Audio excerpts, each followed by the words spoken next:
Notre deuxième acteur de terrain, notre deuxième témoin est Jean-Marie Dupierreux. Jean-Marie Dupierreux est coordinateur au service de statistique de la communauté française. Il va donc nous ramener des chiffres et des tableaux qui sont particulièrement illustrants d'une réalité qui n'est pas seulement belge, mais qui est quand même très présente en Belgique. C'est celle du doublement ou du redoublement, comme on dit en belge, scolaire. On a évoqué la culture méritocratique. Qu'est-ce qu'on fait avec les élèves qui n'ont pas travaillé et qui donc ne réussissent pas? Eh bien, on leur dit de poursuivre leurs efforts une année de plus, quelquefois même plus qu'une année au fil du parcours, puisqu'ils se trouvent dans l'enseignement secondaire supérieur en Belgique, mais particulièrement à Bruxelles, pas mal de jeunes gens qui ont 21 ans. À cet âge-là, on les jette dehors, mais jusque 21 ans, c'est quand même beaucoup. Monsieur Dupierreux?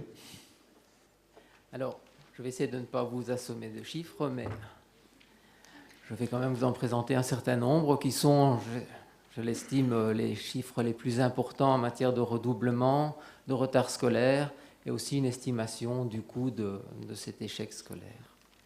Alors, entrons directement dans le vif du sujet avec les taux de redoublement dans l'enseignement primaire ordinaire.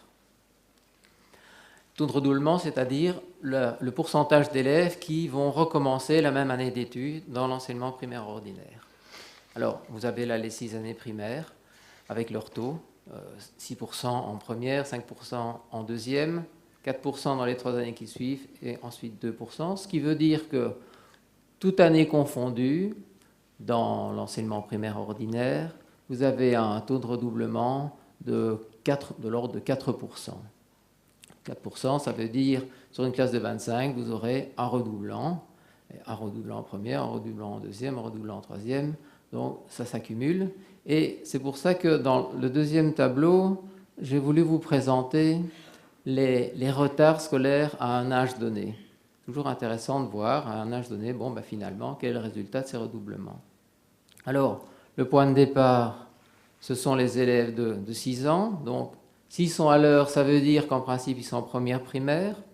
Alors, à l'heure ou parfois à l'avance, vous avez à peu près 93% qui, à ce moment-là, sont à l'heure. Vous avez déjà un petit retard de 5%, des enfants de 6 ans qui sont encore en troisième maternelle. Et encore un petit pourcentage qui se trouve à 6 ans dans l'enseignement spécialisé.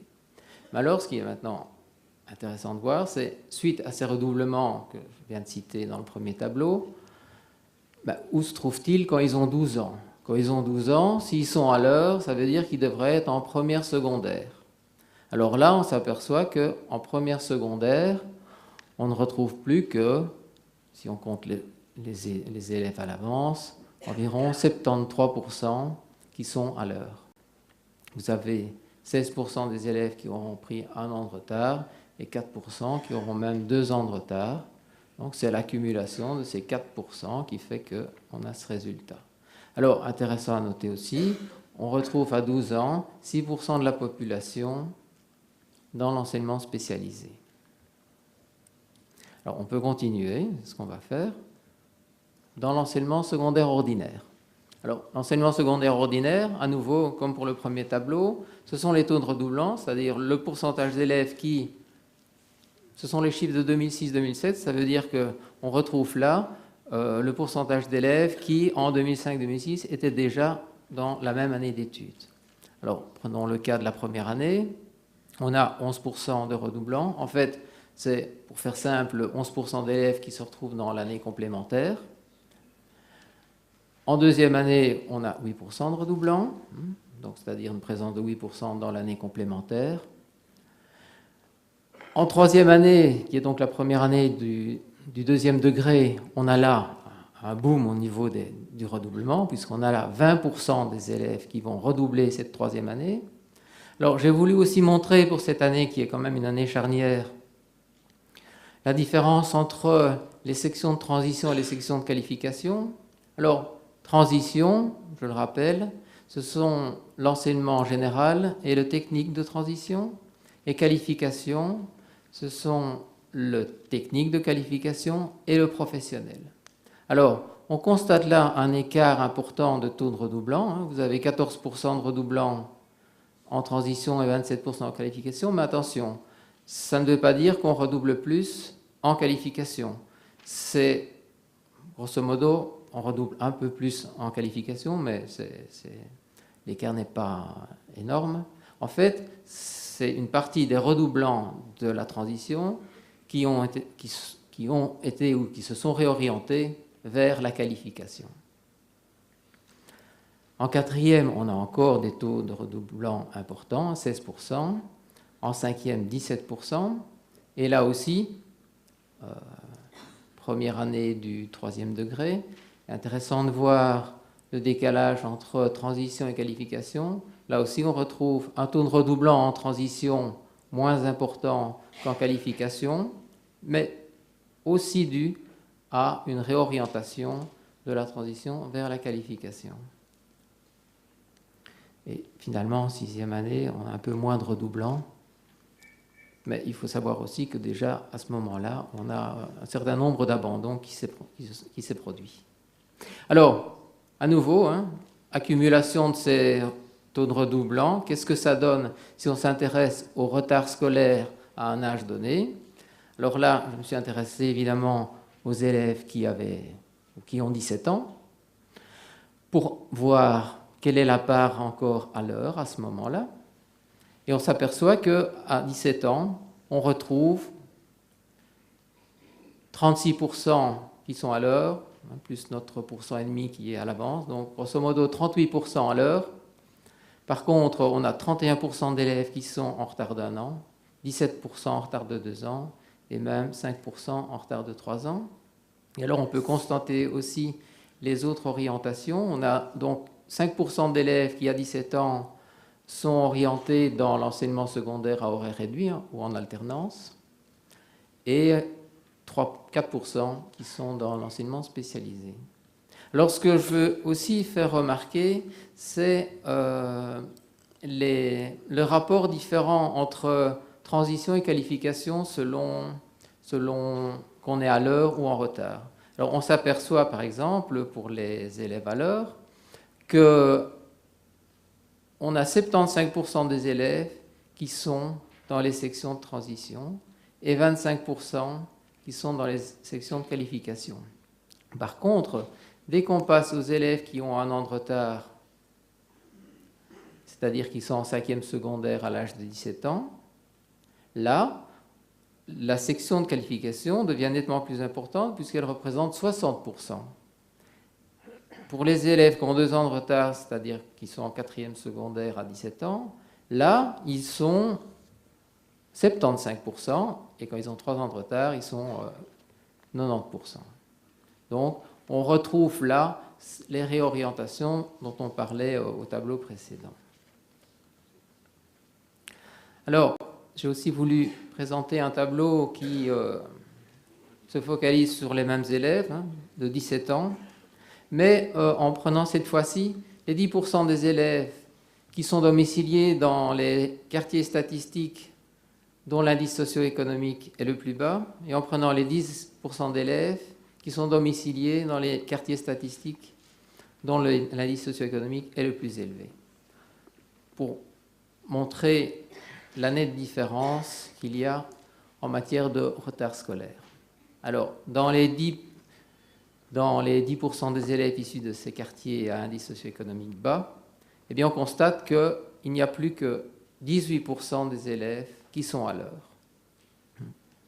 Et on a donc tout le reste qui a pris du retard. Important à noter aussi que parmi ces élèves, on a 9% qui sont en secondaire en alternance et 6,5% dans l'enseignement spécialisé.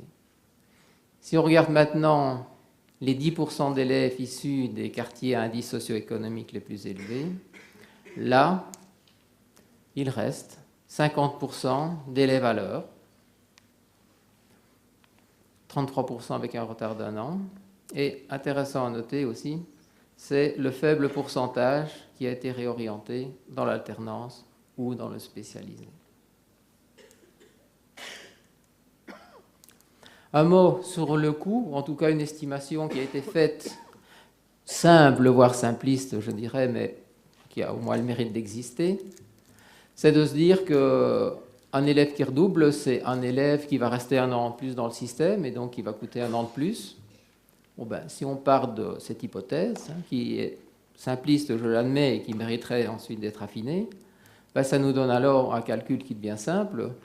Il suffit de prendre le budget du primaire ordinaire et le budget du secondaire ordinaire, d'appliquer les taux de redoublement, c'est-à-dire les 4,3% pour le primaire, et alors la moyenne que je n'ai pas citée tout à l'heure pour le secondaire, qui est donc d'une moyenne de taux de redoublant de 13,6%, eh bien on les applique au budget, et ça nous donne alors un surcoût de 350 millions d'euros. Et si on rapporte ce coût au budget global de l'enseignement, eh bien ça vous donne un surcoût engendré par l'échec scolaire de l'ordre de 6% du budget global de l'enseignement.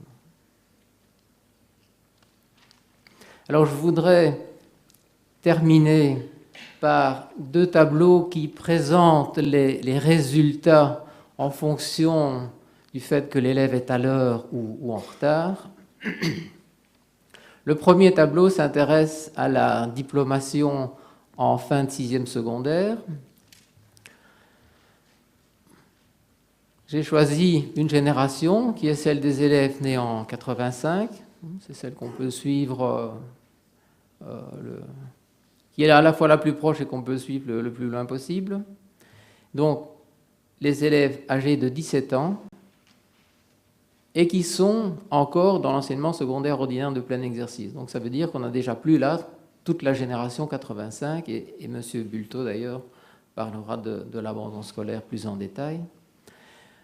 Mais, donc, si on se limite à cela, ce que je veux souligner par ce tableau, c'est que s'ils sortent à l'heure, c'est-à-dire qu'ils sont à 18 ans en 6e secondaire, eh bien, parmi ceux-là, seulement, c'est relatif, 12% sortiront du système scolaire sans diplôme de fin de secondaire.